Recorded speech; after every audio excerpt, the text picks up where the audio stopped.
খারাপ লোকেরাও পার্লামেন্টের সদস্য হইয়া যাইতে পারে, সেই কারণে পিয়ার পদ্ধতি বাতিল করা উচিত।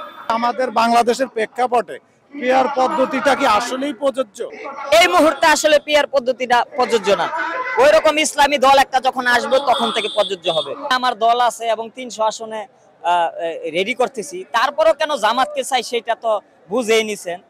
আমি জামাতের সাথে জোট করব এরকম অ্যাপ্লিকেশন করি নাই। আমি ব্যক্তিগতভাবে এবং আমার দলীয়ভাবে আমি বুঝতে পেরেছি যে জামাত আসাটাই উত্তম। বাংলাদেশের 95% মুসলিম শাসনে বিশ্বাসী। এখন আমার অনেক জনপ্রিয়তা, কিন্তু বাংলাদেশে মুসলমানকে ভোট দিবে, তারা আমাদের ভোট দিবে না।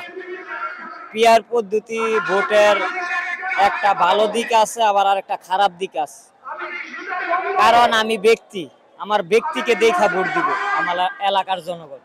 কারণ পিয়ার পদ্ধতিতে তো ব্যক্তি জনপ্রিয় না হইলেও একজন ব্যক্তি সে জনসংখ্যার ভিত্তিতে সে এমপি হইতে পারবে। তাহলে সেই ক্ষেত্রে কিছু খারাপ লোকেরাও পার্লামেন্টের সদস্য হইয়া যাইতে পারে, সেই কারণে পিয়ার পদ্ধতি বাতিল করা উচিত। আর আরেকটা কথা হইল, জামাত ইসলামের প্রত্যেকটা এমপি তারা সুশিক্ষিত, শুধু শিক্ষিত নয়, তারা সুশিক্ষিত, উচ্চ শিক্ষিত, ডক্টরেট ডিগ্রি বড় বড় দেখা যায়, আমি দেখতেছি। তাদের চেহারা কাটিংও বিএনপির চেয়ে অনেক উন্নত। তাদের বয়সও মোটামুটি একদম বয়স্ক না, আবার একদম ইয়ংও না, একদম তরুণ প্রজন্ম না, মোটামুটি যেটা দরকার সেই রকমই আছে। তাদের জনপ্রিয়তা অনেক বেশি। তাদের ধৈর্য, তাদের শৃঙ্খলা, তাদের সময়ের দাম দেওয়া, তাদের অধ্যাবসায় সবকিছু মিলেই একটি জামাত একটি শক্তিশালী একটি সংগঠন, এই দেশের প্রধান সংগঠন। শুধু জামাত বলতে শুধু জামাতকে বুঝাই নাই, জামাতের সাথে কিন্তু চরমনাই, হেফাজত, তারাও কিন্তু ঐক্য আছে। সেই বলতে বুঝায় জামাত জোট। এই জোটটা আগামীতে ক্ষমতায় ইনশাল্লাহ আসবে, কারণ 95% বাংলাদেশে মুসলিম। এই মুসলিমের দেশে জামাতই এবার ইনশাল্লাহ ক্ষমতায় আসবে, আমি এটা মনে করি। কারণ বিএনপির জনপ্রিয়তা কমার কিছু কারণ আছে। তারা তারা দুর্নীতি করছে সেইটা বিষয় না, তারা চাঁদাবাজি করছে সেইটা বিষয় না। বাংলার জনগণ, শেখ হাসিনা ম্যাডাম দেখেন অনেক রাস্তাঘাট করছে, কিন্তু তিনি 15 বছর ছিল।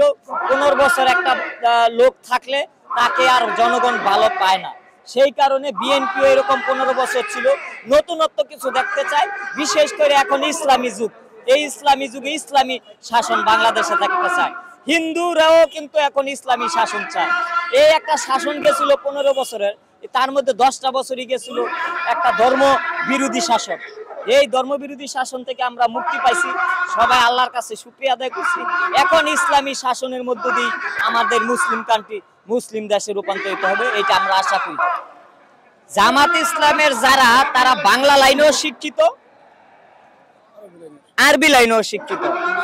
আর দুই একজন কবি নজরুল দুই একজন হয়, সেটা আল্লাহর প্রদত্ত দান।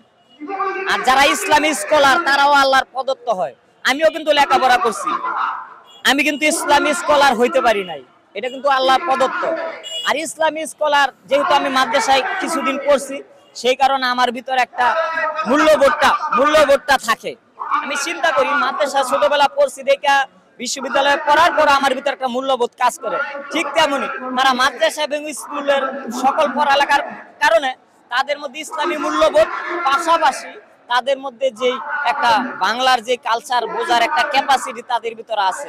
আর আরেকটা হইলো যে কবি নজরুল হাতে গোনা একটা হয়, এরকম কবি নজরুল কয়জন আছে? শতকরা 2-1 ওইরকম 2-1 শতকরা কবি নজরুল 2-1 টু পাস হইলেও নেওয়া যায়। কিন্তু 300 জনের মধ্যে মনে করেন 280 জনই এরকম সুশিক্ষিত দরকার আছে।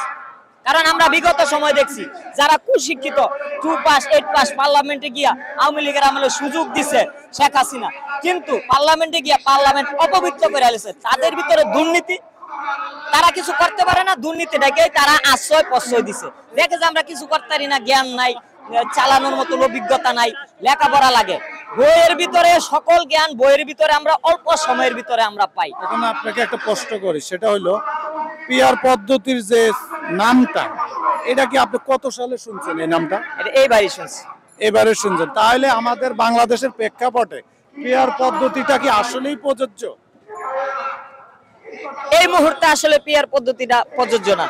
ওই রকম ইসলামী দল একটা যখন আসবে তখন থেকে প্রযোজ্য হবে। যেমন এখন ইসলামী জাগরণ হচ্ছে, এই জাগরণের মুহূর্তে ইনশাল্লাহ কিছুদিন পর অবশ্যই পিয়ার পদ্ধতিটা আগে ইসলামী শাসন আসা দরকার, তারপরে পিয়ার পদ্ধতি। আমার দল আছে এবং 300 আসনে রেডি করতেছি, তারপরেও কেন জামাতকে চাই সেটা তো বুঝেই নিছেন যে জামাত একটা ইসলামী দল, আমরা তো আর ইসলামী দল না। আমরা হয়তো অনেকে অ্যাটেন্ড করব, অনেকের মনের আশা আছে কেমপি ইলেকশন করব গণতন্ত্রের স্বার্থে, আমি কিছু লোক কেমপি মনোনয়ন, কিন্তু ইসলামী শাসনের ক্ষেত্রে আমরা স্যাক্রিফাইস। আমি জামাতের সাথে জোট করব এরকম অ্যাপ্লিকেশন করি নাই। আমি ব্যক্তিগতভাবে এবং আমার দলীয়ভাবে আমি বুঝতে পেরেছি যে জামাত আসাটাই উত্তম। আপনি নির্বাচন যদি করেন তাহলে আপনি বাংলাদেশের কোন আসনটা থেকে এই করবেন? আসন থেকে, এই পল্টন প্রেস ক্লাব এই আসন থেকে করব। এই আসন থেকে করবেন। এতে কি এই আসনের জনগণ কি আপনার পক্ষে আমি আছে? বলি, বাংলাদেশের 95% মুসলিম শাসনে বিশ্বাসী। এখন আমার অনেক জনপ্রিয়তা, কিন্তু বাংলাদেশে মুসলমানকে ভোট দিবে, তারা আমাদের ভোট দিবে না।